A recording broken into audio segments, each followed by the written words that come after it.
Wow, what a day full of great soccer that we witnessed today. I think that this so far has been one of the better days from the tournament. And guys, we have had a pretty good tournament so far, but today I think that it exceeds it because we had a repeat of a classic game from many years back. I think it's important to just start off about with this game, but actually before we get into the World Cup, I'm gonna switch it up. I'm gonna talk about a quick little transfer rumor first, and then we can continue with the World Cup. Um, so, from my understanding, based on reports, uh, Barcelona are looking to let people, a couple players go because they want to just change things up a little bit. And one of the names that uh, has been in the list is Ferran Torres. It is rumored currently that PSG are looking heavy to get him in their team, and that is something that they actually asked him today in practice. He just responded basically saying that that's not what he's focused on right now. He doesn't know, but he's focused on the World Cup, which, to be fair, that's what I would say too. So, I mean, I think that around the same time they asked Vinicius Jr. about what are his plans for with the Real Madrid contract situation, and with the same mentality, same energy, Vinicius responded that right now his focus is the World Cup, and that is what he will do, and he will talk about the contract situation after that. So same shouts out to Ferran Torres for not allowing that to distract him and his national team from the tournament. And I hope that whatever it is that the decision ends up being, I hope that it's best for what's him as well for for his career. But now, just putting that aside, let's go ahead and hop on back to the World Cup. I think that the only thing that we can start off talking about today is Germany versus Curaçao. Um, Listen, guys, my heart was truly, truly in it for Curaçao. I was watching it, and whenever they hit that tie game for that 1-1, I think I screamed so hard. I was like, yes, I've always been a fan of the underdogs, and if there's one thing that Curaçao is this, the underdog. They're the smallest country to ever, ever, ever compete in the World Cup. They are a very small island, and the fact that they made it to where they are today in the World Cup, that speaks great for them. Honestly, they had a lot of good plays in the first half. I think that they held Germany. Germany's a lethal team. I'm pretty sure everybody knows that, but they held them down for a good bit. Uh, Unfortunately, after that, the repeat from 2014 happened. That's what happened. 7-1 was the final score. It, like I said, just gives me Brazil vibes.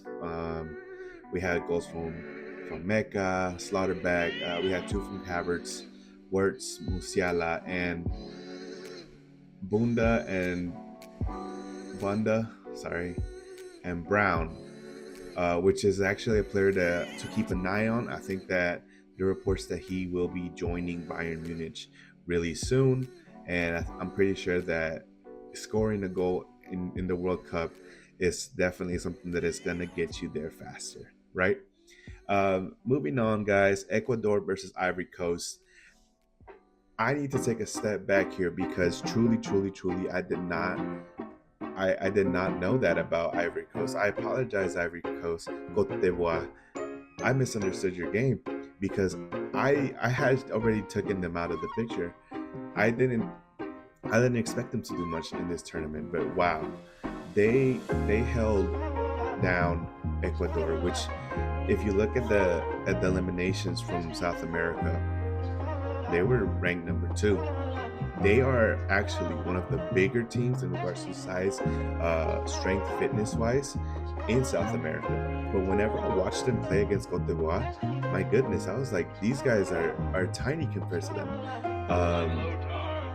I think that Ecuador maybe uh, they didn't view them as big as a challenge. Maybe they didn't expect them to be as strong as they were, but they were fast and they were strong.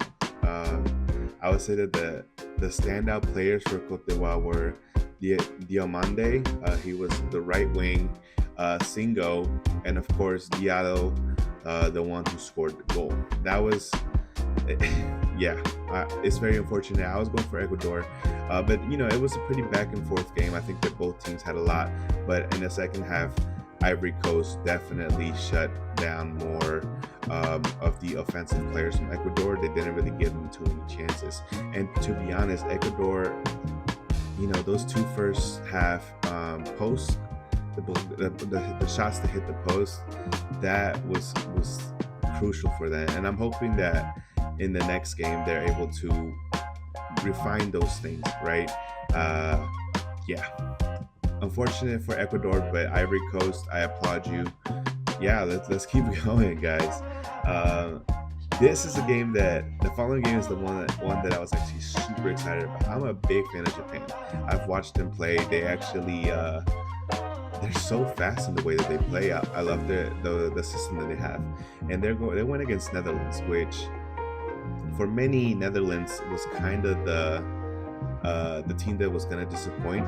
I honestly think they had a really good game, and I think that unfortunately they had to play against Japan. Japan is no longer a small team. Japan is one of the best Asian teams. Dare I say one of the best ones in the world if you really look at the results. We have a 2-2 tie, which Japan came back twice, and mind you, they were able to come back and tie the game without Kubo. Kubo got injured, and Kubo is one of their main parts of their attack, right? We did have a slow first half. In the second half, that's whenever the goals came, and it wasn't until the 89th minute where Kamada tied the game. And whenever the game finished, you really saw Japan celebrate as if they won the match. I think that was really important for them, and I cheered like crazy, man. I'm a big fan of Japan. I'm excited to see them keep going, and I can't wait to see their next match. Is that real, guys? And this last match finished maybe about an hour ago. I had to, jot down some notes to make sure I knew how to, what to talk about. But this was a very exciting game. Honestly, I didn't expect too much from Sweden because, they actually struggled to make it to the World Cup. Their World Cup qualification, project just wasn't doing so well, and they barely made it. But the way that they played today, it left me with a lot of excitement. We have the two up front, which is Gyökeres and Isaac. I don't necessarily think that Gyökeres had an amazing season, but the way that those two strikers played up top today was great. Okay, they were a threat. We have the other goals from Svanberg, and I think that the one last person that we need to talk about is the man who scored 2 goals, which was Atari.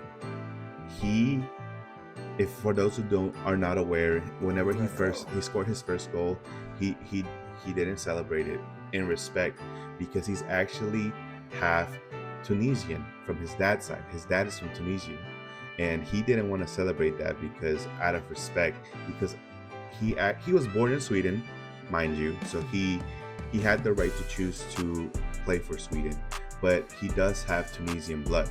So I know that this game was very, important for him. But yeah, man, it's such an exciting attack from Sweden. I think that game, five goals is crazy. So we had today a 5-1 game between Sweden and Tunisia, and then we had a Germany 7-1. Guys, I want you to take a moment to really think about this. It's only day 5, right? Day 4, day 5 of the World Cup, and we've had close to, if not over 20 goals. That's what I want to see from a World Cup, and that's what I love. Yes, guys, tomorrow we have a couple more games. Let me go ahead and look at my Panini book. I am not a sponsor. Look at the subscription count. They ain't gonna get me to sponsor. This is just how I'm keeping track. Just because it's easy to have something in hand to just to look at, right? So we have Belgium versus Egypt. We have Iran versus New Zealand, España versus Cape Verde, and Saudi Arabia versus Uruguay. Another busy schedule tomorrow, guys, but of course, I'm gonna be watching these games. I'm gonna be reviewing them. I'm gonna come here to the end and talk about it with you guys, regardless of how many people are on the other side of this screen that are actually listening. Just know that I have a passion in this, and I can't wait to keep it going. All right. So if you like it, please subscribe, leave a comment, leave a like. That's what's gonna, keep me going and give me the drive to keep pushing for this, guys. I'm very excited. The World Cup has been great so far, and this is the largest World Cup there is. All right, so I'll catch you guys tomorrow on the flip side. You already know what it is. G out.